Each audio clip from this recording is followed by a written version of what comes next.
BEd online classes में आपका स्वागत है। जैसा कि मैं आपको बीएड फर्स्ट ईयर का 5th paper education policies school leadership and management पढ़ा रहा था, जिसे हम शॉर्ट फॉर्म में पॉलिसीज भी कहते हैं। इस में हम लोगों ने पिछली कक्षा में हम लोगों ने कोठारी आयोग को पढ़ना शुरू किया था। तमाम कक्षाओं में मैंने कोठारी आयोग के बारे में आपसे चर्चाएं की थी। अंतिम कक्षा की बात करें, हम लोग पिछली कक्षा की बात करें तो मैंने आपको बताया था कि कोठारी आयोग की जो विशेष सुविधाएं थी शिक्षा के संबंध में कौन कौन सी थी। इसमें एक बात मैंने अंतिम जो बताई थी वो था पाठ्यक्रम और विद्यालय तथा कक्षा सोपान के संबंध में जो खास बातें थी। उसमें 2-3 महत्वपूर्ण बातें और छूट रही थी, उसकी चर्चा थोड़ी सी हम लोग कर लेते हैं। देखिए, आयोग अपनी जिम्मेदारी का निर्वहन करते हुए कहता है कि जिस प्रकार प्राथमिक शिक्षा के सुधार हेतु जिले स्तर पे एक प्राथमिक जिला विद्यालय निरीक्षण विभाग होना चाहिए, उसी प्रकार माध्यमिक शिक्षा के संबंध में कोठारी आयोग अपना विचार देता है कि प्रत्येक जिले में एक माध्यमिक स्तर की शिक्षा की व्यवस्था की देखरेख के लिए जिला स्तर पे एक जिला विद्यालय निरीक्षण विभाग का स्थापना होना चाहिए। वहीं में महिला शिक्षा के संबंध में भी आयोग अपना सुझाव देता है कि महिलाओं की शिक्षा सुधार हेतु जिले स्तर पे, जिले के लेवल पे, डिस्ट्रिक्ट के लेवल पे एक महिला शिक्षा सुधार हेतु विभाग की स्थापना होनी चाहिए, जिसमें महिला सदस्य ही शामिल होने चाहिए, जिनकी जिम्मेदारी हो जिले में महिलाओं की शिक्षा की व्यवस्था के संदर्भ में अपने विचार प्रस्तुत कर सकता है। उसी प्रकार कोठारी आयोग शिक्षा पाठ्यक्रम और विद्यालय व्यवस्था सुधार के संबंध में अपना सुझाव देता है। उच्चतर शिक्षा के संबंध में वो कहता है कि उच्चतर शैक्षिक प्रशासन ठीक प्रकार से कार्य करे, इसके लिए शैक्षिक प्रशासन हेतु विश्वविद्यालय अनुदान आयोग, ध्यान दीजिएगा, विश्वविद्यालय अनुदान आयोग, साथ ही राष्ट्रीय शैक्षिक अनुसंधान परिषद तथा राज्य स्तर पे विधिक शिक्षा परिषद की स्थापना की जाए। वहीं एक महत्वपूर्ण बात और आती है, ये कहा जाता है कि शिक्षा जो कि संवैधानिक व्यवस्था में समवर्ती सूची का विषय था, जिसपे केंद्र सरकार राज्य सरकार दोनों की जिम्मेदारी थी शिक्षा की व्यवस्था को बनाए रखना, उसके लिए कहा जाता है कि राज्य के शैक्षिक सेवाओं के अधिकारियों को शिक्षा प्रशासन का प्रशिक्षण दिया जाए ताकि वे शिक्षा की व्यवस्था में सुधार हेतु अपने विचार प्रस्तुत कर सकें, ठीक प्रकार से शिक्षा की व्यवस्था संचालित हो सके।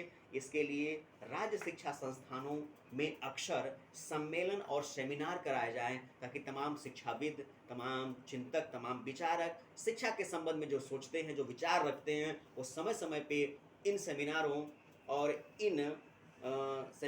और इन सम्मेलनों में वो उपस्थित हो जाएं। उपस्थिति के बाद वो बेहतर शिक्षा व्यवस्था कैसे बनाई जा सके, इस पे अपना विचार प्रस्तुत कर सकें। वहीं आयोग विद्यालय पाठ्यक्रम और शिक्षा के सोपानों की चर्चा में आगे कहता है, ये आयोग बताता है कि ध्यान दीजिएगा, अखिल भारतीय स्तर पर शैक्षिक सेवाएं स्थापित की जाए, जिससे बड़े बड़े अधिकारियों का चयन किया जाए, जैसे जिला अधिकारी होते हैं, पुलिस महाधिकारी होते हैं। उसी प्रकार शिक्षा के संबंध में शिक्षा की व्यवस्था के सुधारने हेतु शैक्षिक अधिकारी को नियुक्ति की जा सके, जिनकी जिम्मेदारी हो राज्य स्तर पर, केंद्र स्तर पर, जिले स्तर पर, या कह सकते हैं शिक्षा के हर एक स्तर पे एक बेहतर शैक्षिक प्रबंधिक व्यवस्था की उपलब्धता प्रस्तुत कराना। अब कुछ खास बातें इसमें और जो रह रही हैं, इस पे हम लोग चर्चाएं करेंगे। कुछ महत्वपूर्ण बातें इसमें और आ रही हैं, वो मैं आपको बता दूं।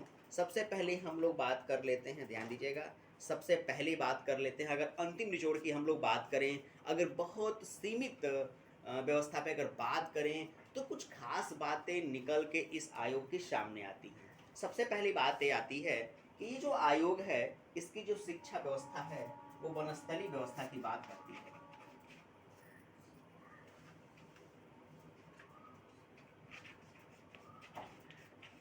वनस्थली शिक्षा व्यवस्था, ध्यान दीजिएगा, वनस्थली शिक्षा व्यवस्था कहने का तात्पर्य है, एक अगर हम बहुत सीमित बात करें इस आयोग के संबंध में, तो एक बात निकल के आती है कि ये जो एकमात्र आयोग था, इसने वनस्थली कहने का तात्पर्य है कि पहले के समय में जो शिक्षा की व्यवस्थाएं थी वो वन से संबंधित थी, और कहा जाता था कि इन वनस्थली शिक्षा व्यवस्थाएं के 5 कर्म होते हैं। ठीक उसी प्रकार कोठारी आयोग ने भी वनस्थली शिक्षा व्यवस्था की उपादेयता की बात को साबित करने का प्रयास किया था, और कुछ खास बातें निकल के आ रही थी सामने। इसे पंचमुखी भी कहते हैं, ध्यान दीजिएगा, इसे पंचमुखी भी कहते हैं, पंचमुखी भी कहते हैं। इसमें 5 महत्वपूर्ण बातें शामिल हैं, ध्यान दीजिएगा। इसे वनस्थली शिक्षा व्यवस्था और पंचमुखी शिक्षा व्यवस्था क्यों कहते हैं? क्योंकि इसमें 5 महत्वपूर्ण बातें शामिल होती हैं। इनकी बात करें, इनके 5 महत्वपूर्ण अंग हैं, ध्यान दीजिएगा। इनके 5 अंग हैं। अगर वो 5 अंगों की हम बात करें, तो कौन कौन से अंग हैं इनके, 5 अंग कौन कौन से हैं इनके, ध्यान दीजिएगा। तो सबसे पहली बात आती है इसमें निकल के शारीरिक, ध्यान दीजिएगा। सबसे पहली बात आती है शारीरिक, ध्यान दीजिएगा। शारीरिक कहने का तात्पर्य है, इस आयोग की जिम्मेदारी थी, इसने एक ऐसी शिक्षा व्यवस्था की बात कह रहा था जिसने लोगों के, बालकों के शैक्षिक के साथ साथ शारीरिक व्यवस्था को मजबूत बनाने का काम किया था। वहीं दूसरी बात आती है व्यवहारिक, ध्यान दीजिएगा। कोठारी आयोग ने कहा कि हमारी जिम्मेदारी है, हम ऐसी शिक्षा की व्यवस्था करेंगे जो सैद्धांतिक होने के साथ साथ व्यवहारिक हो, लोगों के व्यवहारों में परिवर्तन को सुनिश्चित करे, एक और ऐसी शिक्षा की व्यवस्था का निर्माण करे जिसका काम होगा, जिसकी जिम्मेदारी होगा एक दूसरे की सहायता के लिए लोगों को तत्पर करना। अब इसमें तीसरी महत्वपूर्ण बात आती है कला की, ध्यान दीजिएगा। कला विषय की तीसरी महत्वपूर्ण बात आती है कला विषय की, कि कोठारी आयोग कहता है कि शिक्षा की जिम्मेदारी होता है लोगों के अंदर कलात्मक व्यवस्था को जागृत करना, लोग रचनात्मकता के बारे में सोचें, लोग नए विचार के बारे में सोचें, ताकि शिक्षा की जो उपादेयता है वो सफल हो सके, लोगों के, व्यक्तियों के व्यवहार में एक ऐसा व्यवहारिक परिवर्तन आए जिससे एक सभ्य समाज का निर्माण किया जा सके। वहीं अगली बात कही जाती है, जो चौथी बात है, वो होती है नैतिक, ध्यान दीजिएगा। नैतिक का तात्पर्य है, बार बार शिक्षा के बारे में एक प्रश्न उठाया जा रहा था कि हम शिक्षा की व्यवस्था कर देते हैं शिक्षा की व्यवस्था कर देते हैं, अच्छे लोगों का निर्माण नहीं कर पाते हैं। हमने देखा कि बहुत सारे लोग पढ़े लिखे हैं, तमाम शिक्षा की डिग्रियां उनके पास हैं, लेकिन उनके अंदर जो नैतिकता है उसका कहीं ना कहीं हासिल होता है, उनका हनन होने लगता है। जिससे बहुत अच्छे डॉक्टर हैं, बहुत अच्छे इंजीनियर हैं, बहुत अच्छे प्रोफेसर हैं, लेकिन कहीं ना कहीं नैतिकता की कमी है। और ये नैतिकता की जो कमी है, ये सबसे बड़ी कमी है, उनके बहुत बड़े व्यवहारिक गुण को प्रभावित करने लगती है। इसलिए कोठारी आयोग ने कहा कि ऐसी शिक्षा की व्यवस्था करानी हमारी जिम्मेदारी होगी जो लोगों के अंदर नैतिकता के बल को बढ़ावा दे, नैतिकता के नए तत्व को लोगों के मन मस्तिष्क में शामिल करे, एक बेहतर समाज का निर्माण हो सके। और इसमें अंतिम जो बात कही जाती है वो कही जाती है बौद्धिक, ध्यान दीजिएगा।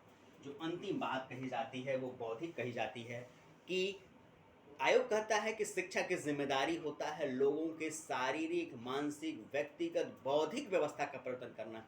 वो बालक, वो बालिकाएं जो ग्रामीण अंचल से आते हैं, गरीब परिवार से आते हैं, वो समाज के अनुसूचित वर्ग से आते हैं, दलित वर्ग से आते हैं, अल्पसंख्यक वर्ग से आते हैं, चाहे सामान्य वर्ग से आते हैं, इन सभी प्रकार के बालकों की जो व्यक्तिगत समस्याएं हैं, अगर वो शिक्षा में शामिल होते हैं तो ये तमाम समस्याओं, तमाम बुराइयों को छोड़ के एक बेहतर बौद्धिक व्यवस्था को निर्मित करते हैं और एक अच्छी सामाजिक व्यवस्था को बनाए रखने में सहयोग करते हैं। तो ये खास कुछ महत्वपूर्ण बातें, अगर हम बहुत सामान्य तौर पे इस आयोग की विशेषताओं के बारे में जानें तो ये पता चलता है कि वनस्थली, या हम कह सकते हैं जो पंचमुखी व्यवस्था का कार्यक्रम आयोजित करना था, जो प्राचीन हमारे शास्त्रों वेदों में वर्णित था, ऐसी व्यवस्था का कार्यक्रम प्रस्तुत करना इस कोठारी आयोग ने किया। अब हम लोग थोड़ा इसके अच्छाइयों के बारे में तो पढ़ लिया हम लोगों ने, अब इसमें जो कमियां थी, इन कुछ कमियों के बारे में जान लेते हैं, क्योंकि इस वास्तविक तथ्य पे कोई भी समिति, कोई भी आयोग अपने आप में बेहतर आयोग निर्मित नहीं हो सकता है। जाहिर सी बात है, कुछ ना कुछ इस आयोग में कमियां भी होंगी, कमियां थी भी, उन कमियों की थोड़ी सी चर्चा हम लोग कर लेते हैं। इसमें 2-3 कमियां जो दिखाई थी वो ये थी, आयोग की कमियां,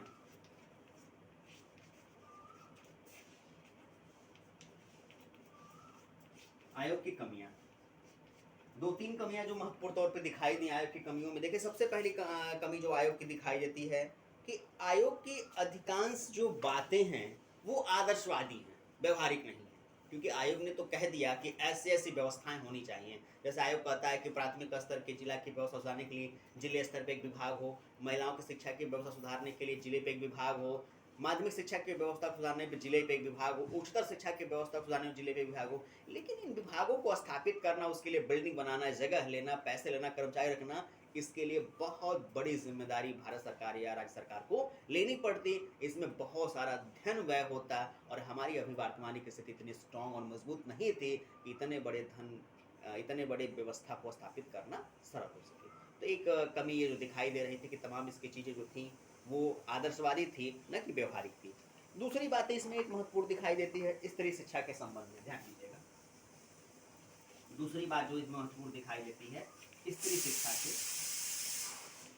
शिक्षा के संबंध में, दूसरी बात जो महत्वपूर्ण दिखाई देती है वो स्त्री शिक्षा के संबंध में दिखाई देती है। वो ये दिखाई देती है कि स्त्री शिक्षा के बारे में बात तो कही जाती है, लेकिन अलग से कोई पाठ्यक्रम, अलग से कोई विद्यालय या अलग से कोई सुविधाओं देने की बात स्त्री शिक्षा के संबंध में नहीं कही जाती है। वहीं जो तीसरी कमी दिखाई देती जाती है वो ये दिखाई देती है कि प्राथमिक शिक्षा के क्षेत्र में बहुत सारी बातें कही जाती हैं, लेकिन उसका कोई उपादेयता नहीं होता है।